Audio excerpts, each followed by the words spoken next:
Asante ndugu ulouliza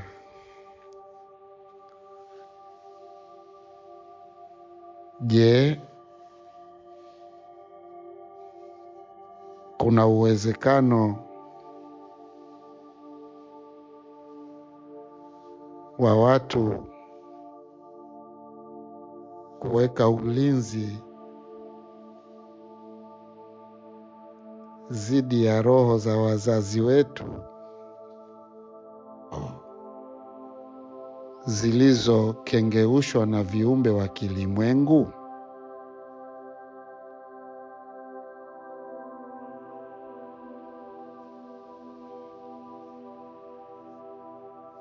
Ndugu yetu kauliza swali hilo,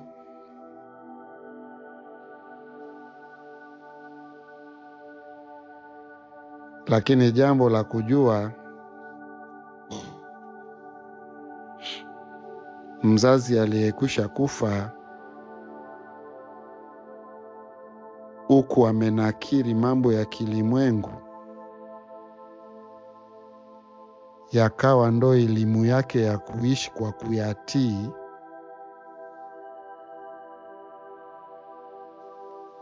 hakuna ulinzi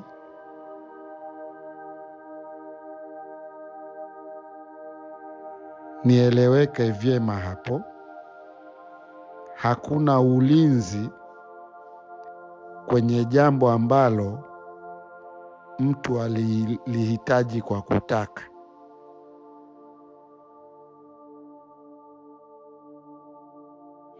Ima alitakishwa hilo jambo huku akiwa hana elimu nalo. Mtu akishapotoka namna hiyo, ima kupotoshwa namna hiyo, kinachofuata huwa ni wewe uliojua ukweli kujiwekea ulinzi, na sio kwamba wewe ulio kimwili una uwezekano wa kwenda kumziwia mzazi wako asipelekwe yatakavyopelekwa kwa kitu alichokiamini yeye.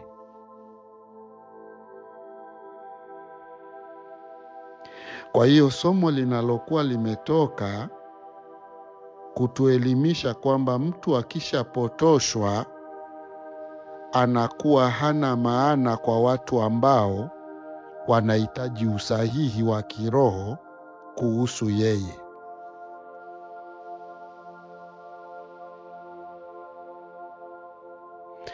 Swali lako ni zuri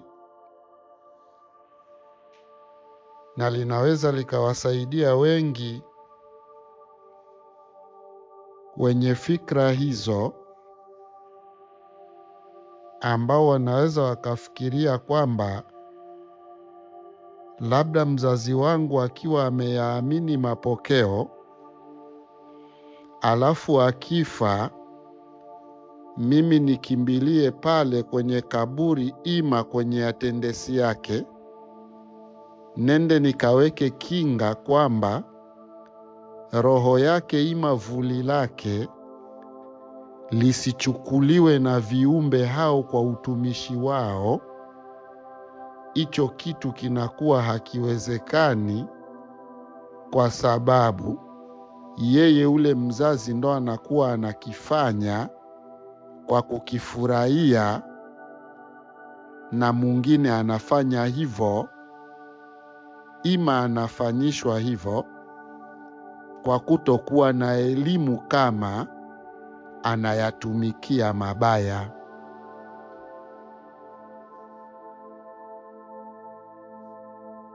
Kwa hiyo ukiwa ni mtoto sasa, umezaliwa ukakuta wazazi wamehimidiwa kwenye hayo, wewe hupasi kuwa na ubize kwamba utaendaga kuzirekebisha zile roho za wazazi.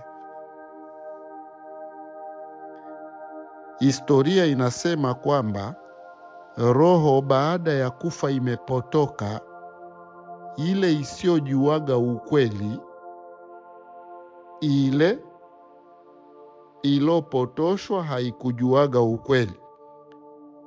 Ndio wakati huo wa ufufuo, ndio roho hizi huwa zinapita kwenye elimu tena, kabla ya kuelekea kwenye hukumu kamili.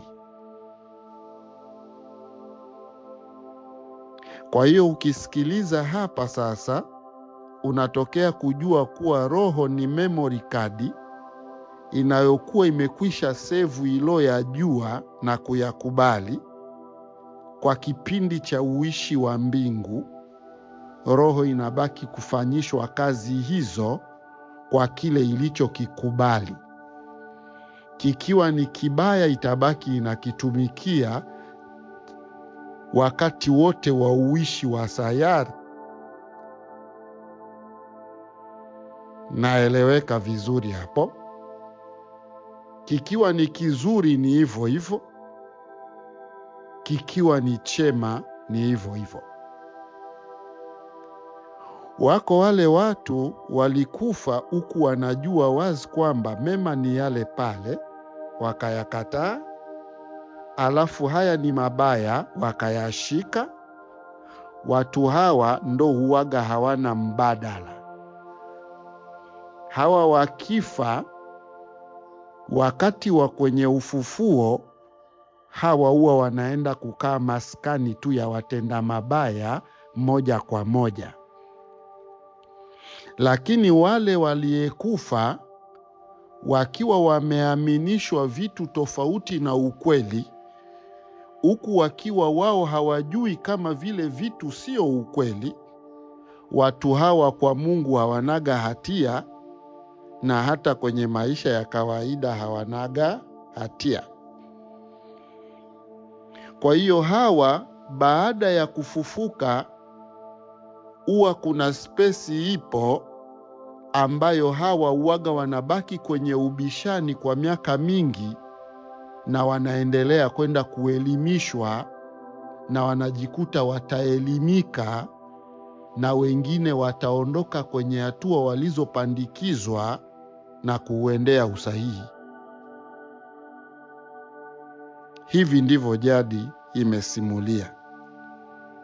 Lakini ukishamwona mtu kafa hapa duniani leo, eti kwamba ile roho yake utaendaga uirekebishe ifate kitu unachotaka wewe ulo kimwili, ni jambo gumu, kwa sababu roho ni memory card. Ikisha sevu yale ilo ya sevu, inakuwa imebaki imeishiaga hapo. Kwa hiyo ya huyu asiyekuwa na hatia, ya huyu ndo inasubirishwa, kwa sababu haiwezi kwenda kuhukumika bila kuwa na hatia kamili inayoijua. Kwa hiyo hapa duniani wako watu wanaondoka kwenye hii dunia wanatoka na hatia wanazozijua, na kuna ambao wanakufa kwenye hii dunia hawajui wamekufa kwa nini, ima waliishi kwa nini.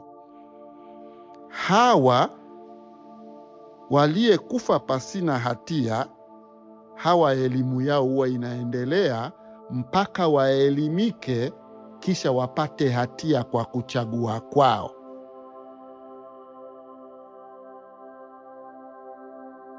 Unasikia tofauti hiyo, ndugu ulouliza? Kwa hiyo ukija kwenye attendance kwamba hawa wazazi wetu sasa walopotoshwa na mambo ya kilimwengu, tunawezaje kuweka kinga ili kudhibiti viumbe wa kilimwengu wasije kuwachukua? Kinga unayo wewe, uyakatae mambo yao, ushike ya Mungu, na hizo roho zitabaki kutumika hivyo. Najua naeleweka, zitabaki kutumikishwa kwenye mambo zilio yaamini. Sasa ukishakuwa ni mkweli kimungu katika taratibu ya jadi, hiyo roho ikaendelea kuja kukuletea shida huku ikiwa na mapokeo mabaya, hapo sasa ina uwezekano wa kuja kudhibitiwa. Unasikia tofauti hiyo? kwa sababu itakuwa imekuja kwa kutaka kukuhimiza mabaya, alafu wewe unayajua mema. Kwa hiyo mema huwa yanayachukua haya mabaya na yanayaweka kwenye hifadhi yake ya huyo roho, anakaa huko kwenye spesi ya wahifadhi ambao walikuwa wana uwezekano wa kudhibiti mabaya. Huyo kama ni mama yako, mjomba, nani, bibi, babu, anawekwa huko mpaka maisha yako yatakavyoisha, kwa namna vile ulivyokataa mabaya. Najua mpaka hapo mja utakuwa tu umeelewa kwa mapana ya kwamba unaposikia somo, kinga kubwa ni wewe kuacha yale ambayo yanaonekana sio, kushika ambayo ndio. Nje na hivyo hauna kinga ya kufanya eti utawaziwia hawa viumbe wa ulimwenguni wasije kuwachukua hawa wazazi wetu kuwapeleka watakako wapeleka, wakati hawa wameamini na hawajapata elimu ya kujua kwamba wameamini vitu ambavyo sivyo. Wewe umeujua kwamba hivi vitu sivyo, wewe ndo unakuwa kinga kwa wewe na watoto wako wanaofuata, ima watu watakao kutegemea sasa. Wewe ndo unasikia haya ya jadi, alafu unasema kwenye ya Mungu, yale ya Mungu yanakinga hayo mabaya, kwa sababu wewe ulikutana na mema. Unaona tofauti inavyokuwa hiyo? Kwa hiyo jambo kubwa la kujua kama mja ni kwamba mtu anapokuwa kaacha mwili hapo, alafu roho yake ikaenda huko kwenye mambo aliyoyaamini, kinga ya kwanza uwaga ni wewe, kama ni mwanaye ima ni ndugu yake wa kuzaliwa na mambo fulani. Unachofanya ni wewe kufanya kobelo bandu na kisha kuuishi uchamungu. Hapa umetengeneza ukuta wa yeye na wewe. Akiwa alikufa hana hatia hata kidogo, lakini aliyaishi mabaya bila yeye kuyajua. Akifika wakati wa ufufuo, wewe kama mwanaye ima ndugu yake, wewe utakutanaga naye kumpa elimu ya ukweli uliokutana nayo. Akiwa alikufa akasikiaga ukweli ukamwambiaga akaupingaga, nyie tangia hapa duniani mmeachana mazima. Kwa sababu gani? Mtu aliumbwa ili atafakari anayoambiwa na wanaomzidi elimu, na elimu azichanganue ziwe msaada wa maisha yake kwa kuishi usahihi. Kwa hiyo akiwa ni mzazi ulomwambiaga hapa duniani, mama, haya tunayoyaishi haya mambo sio sahihi, akapinga, akaenda amepinga, sasa usinungunike sana, sababu wewe sio muumbaji. Mama yako wewe hukumuumbaga, wala baba yako hukumuumbaga, wala hata mtoto unayemzaa wewe unakuwa haujamuumba. Yule mtoto wewe ni sababu tu ya kuja kuzaa upate uwigo wa kuishi kifamilia, lakini anabaki kuwa kiumbe wa Mwenyezi Mungu. Hapa ndo ikaonyesha kwenye ukweli kwamba hakuna ulazima wa kusema nitakuwa na ulazima wa kuaga na mtoto wangu mahala pema, nitakuaga na baba yangu mahala pema. Hakunaga ulazima huo, kwa sababu wale utakaokuwa nao kwenye mema watakuwa na faraja kubwa kuliko hata hawa ndugu zako wote ulozaliwa nao na kuwafurahia huku wakiwa waovu. Unaona tofauti ilivyo hapo? Kwa hiyo tofauti kubwa inabaki kuwa hivyo. Kwa hiyo huu udugu, ujomba, ushangazi una manufaa hapa hapa kimwili. Tukipishana kwenye ukweli hapa, maana yake kila mtu hapa anaondoka kivyake na ya kwake. Huko mbele hakuna huruma, sijui huyu atahurumiwa kwa sababu alikuwaga hivi. Wasiokuwa na hatia wanajulikana ni wehu, watoto. Mtu kafa ni mtoto.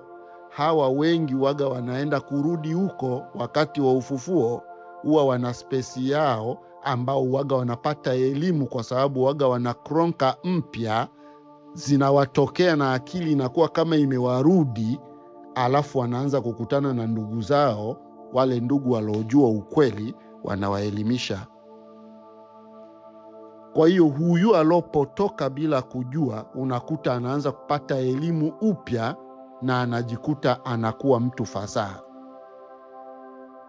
Kwa hiyo hawa alopotosha hapa kwa kusudi, hawa wanaenda moja kwa moja kwenye mabaya walioyatumikia. Kwa hiyo ndugu ulouliza hilo, labda ni kinga gani tufanye ili hawa viumbe wa ulimwenguni wasiwachukue ndugu zetu? Kinga kubwa ni wewe kusema sasa. Kama unasikia mimi nasema kutwa kucha, na wewe chukua muda kutwa kucha kuwaambia ndugu zako wote.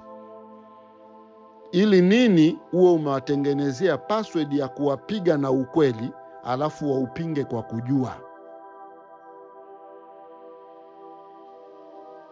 Najua naeleweka. Hivi ninavyokuambia mimi, ndo na wewe chukua muda na wewe wa kuwaelezea hayo. Ndugu zangu, si mambo sahihi kutokana na maelezo haya.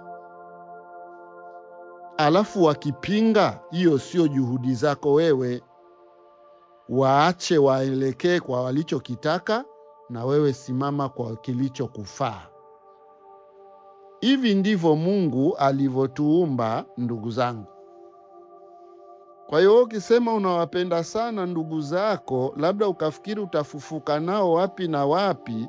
Kuna ndugu zako wanafanya kazi fulani hapa duniani, kazi za ajabu za uchuma zambi kupitiliza, alafu we huna elimu kama wao wanafanyaga hivyo vitu.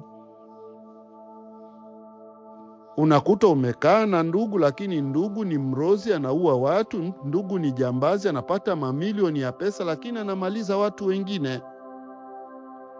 Na wewe kama ndugu kirahisi hujui kazi yake anayofanya, alafu unategemea tu haraka haraka mwende mkafufuke pamoja kwa furaha, tutakuwa na ndugu zetu wote, wakati kazi zingine zinazofanywa na ndugu zako huzijui. Kwa hiyo kasomo haka kafupi kanakwambia ni kwamba kinga kubwa ni kumwambia mtu ukweli. Akisha upinga, wewe chukua nafasi ya kuuishi huo ukweli, alafu wewe kaa kimya. Kila wanapokujia wewe warudishe kwenye ukweli. Sasa ukikaa kimya, maana yake inakwambia wewe umejitoa kwenye hatia, na wao umewaingiza kwenye hatia, wajijue kama wanayaishi mambo ambayo sio. Kwa hiyo hili litakusaidia pakubwa, ndugu ulouliza hivyo. Lakini ukiwa bize sasa hawa ndugu zetu waliokwisha shikwa hizi roho na hawa viumbe wa ulimwenguni, tufanye nini ili wasiendelei kuja kuchukuliwa? Hicho hakiwezekani. Sisi kufanya nini? Ni sisi kuwaambia kwamba wao wako kinyume na walivyoviamini sivyo. Si tunaishia hapo, ndo kinga yetu. Tukisha wafikishia ujumbe, ndo tunawaambia hapo ndo mwisho wetu. Wakiviamini kwa kuving'ang'ania, hiyo ni hatima yao wao na Mungu. Sisi hatuhusiki tena, kwa sababu hii dunia watu wanaelimishwa kwa kusema, na usiposikia wanaosema na kupambanua, maana yake una hasara kubwa kichwani. Mimi nikushukuru ndugu ulouliza swali hilo. Jibu la jambo hilo limekaa tu liko hivyo, na usende ukahangaika kwa kutaka kumkinga huyu na yule. Kwanza jua hilo jambo limekaa namna hii. Ya Mungu tu yaendelee kuwabariki, muendelee kujielewa na kujifafanua kwa yote mnayohadisiwa. Asanteni.